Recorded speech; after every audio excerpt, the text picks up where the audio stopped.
Okay, we'll continue here. The first part of this live video got cut off because of network, and even on my second device I still couldn't get a good connection. So let's see how we can continue here before the network goes. So I stopped in section 2, what it really means. Okay, I already spoke about what it does not mean. So good evening everyone. If you're just joining me, this is Dr. Helen with Thriving Minds Mental Health, and our lecture for today is why men shut down emotionally and what it really means. Why men shut down emotionally and what it really means. So I talked about what it does not mean.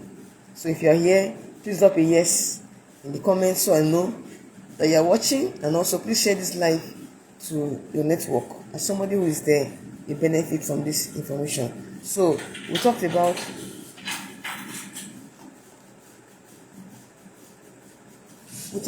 you understanding what emotional shutdown of your man means. When a man shuts down emotionally, it means that he's overwhelmed. He's overwhelmed with emotions, are taking in more than you can actually process. You know, when you take in more than you can actually process, it can lead to a crash, a breakdown. So that's what we may see as emotional shutdown, which may manifest as going silent or being emotionally withdrawn, or no longer talking as you used to do, or even some people may see it as you losing interest in previously pleasurable activities. Okay, it may also mean that he's struggling silently, you know, because for some men silence may just be like the loudest cry for help. Because while growing up, a lot of men may not have been trained while they were boys, they were being raised, they were not trained to speak up. They feel like silence is speaking up is more showing that you are vulnerable, and for them vulnerability is more like it's a sense of losing control.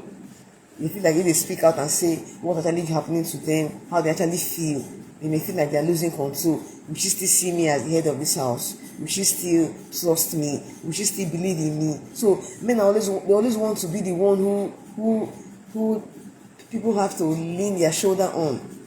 So they've not really seen themselves as like the tides being turned around and then being the one speaking out, someone else has to listen. No, they feel they just shut down. So at that particular point in time, it's always very important that you understand what it does not mean and what it means, so that you know how to respond. So at that particular point in time, when a man has taken in more than he can, is overwhelmed, is struggling silently, he needs an emotional safety, not pressure. Because men need emotional safety before they can open up.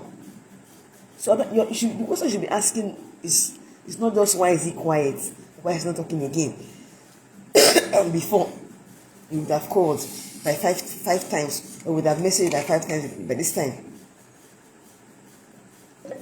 But now, he has not been calling, you're not even be talking. Just stay quiet, you ask him anything, just say yes or no. Just most syllabic responses he will just be giving. So silence is not indifference. For many men, silence is like the loudest cry for help. So now you now know what it does not mean, and you now know what it means. So how do you respond? That's for section 3. How do you respond when a man shuts down emotionally? What not to do? You don't start chasing him for answers immediately. You must answer today. You must talk to me now. You don't start doing that. You must talk to me now. If you don't talk today, if you don't talk to me within this moment, you will not leave the house. You're not going to leave this house. We have to resolve this issue today. No, you can't be saying that. No. In fact, if you told that part, you're going to have more problems on your hands, and you make matters worse both for him and also for yourself. So you start telling him, you must talk to me now. You must talk to me now. We have to resolve this issue today. In fact, we must. Or you start pushing, turning into a confrontation. No. It will even increase the shutdown. If you start turning the conversation into a confrontation, it will increase the shutdown. Please drop a yes in the comments if you are watching, so that I'll know that you are here. Please drop a yes in the comments, so that I'll know that you are here. So let me see the comments.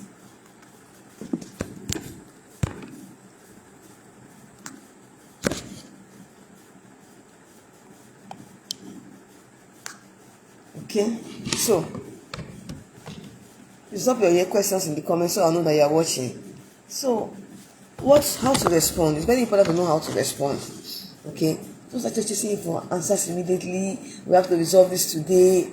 Pushing for answers when they don't ready to talk, turning into a confrontation. You are even prolonging the length of the shutdown. If the nervous system had already programmed it that what he needs is like really 4 hours of rest before he can be able to communicate again, and you now start pressurizing him, you are most likely increasing it from maybe say 4 hours to like even another additional 4 hours. It's like 8 hours. So that particular time, you will not you won't have some rest for yourself too. So don't start pressurizing him, taking it personally. I'm going to leave this house. If you don't talk to me in the next 4 hours, I'm giving you 4 hours. I'm giving you 2 hours. If you don't give me a response, I'm going to leave, and you will not see me again. You don't have to do that. Start giving him ultimatum.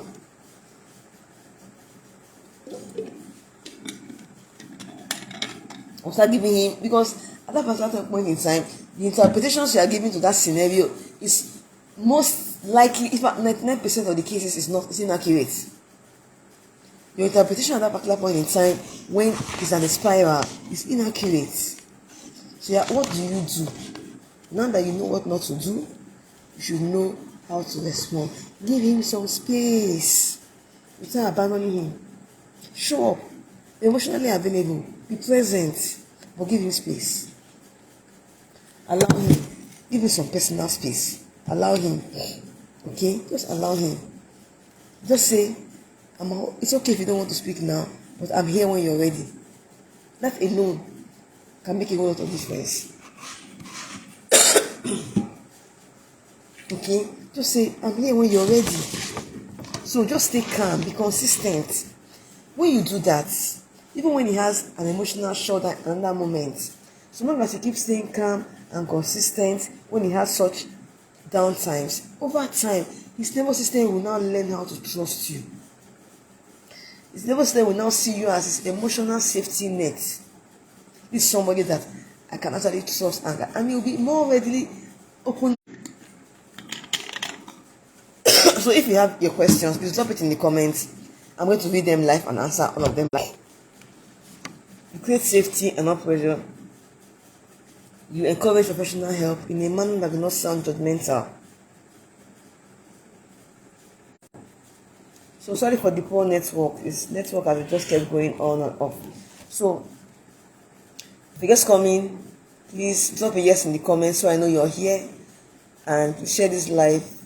Someone in your network who needs this information gets a benefit from it. And don't forget to drop your questions. That's the next section we're entering now, question and answer section. And last thing, encourage professional help in a very gentle manner. It doesn't sound judgmental. It doesn't sound like an attack. It doesn't sound like stigmatizing. You can even say something like, I've been thinking of talking to someone. Would you mind joining me? And also, when you're trying to suggest professional help for somebody who is having emotional and mental health challenges, don't only restrict those comments to only when they're having their down times. Even on good days, say mention it. Let's not keep slipping on and off. So our last section for today is question and answer section. So please, if you're just coming, drop a yes in the comments so I know you are here, and also share this live so someone in your network who needs this information will get a benefit from it. Why men shut down emotionally and what it actually means.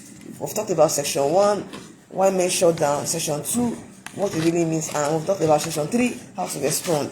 And our next section now will be the question and answer section. So, has anyone experienced this in their relationship? Like your man shutting down, you don't even know what to do, or you knew what to do, but actually done the wrong way.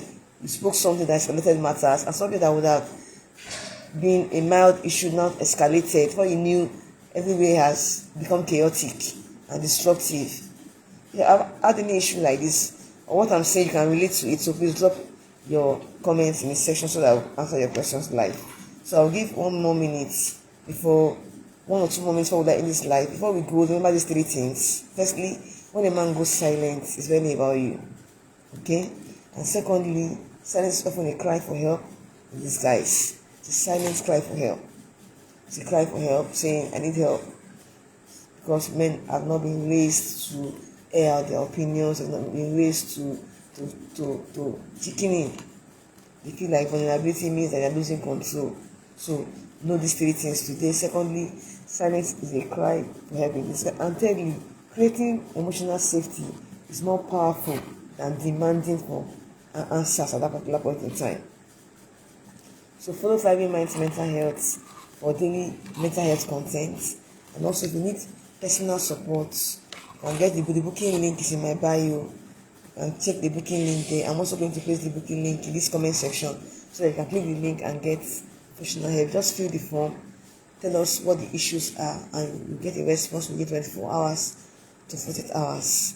So, the answers of any further comments or questions, please take good care of yourselves and each other. Good night. Thank you for joining. Thank you for watching. Please watch the replay. If you miss this, watch the replay and share this to your audience, to your network. Thank you. Have a good night rest. I'm Dr. Helen from Thriving Minds Mental Health. Bye.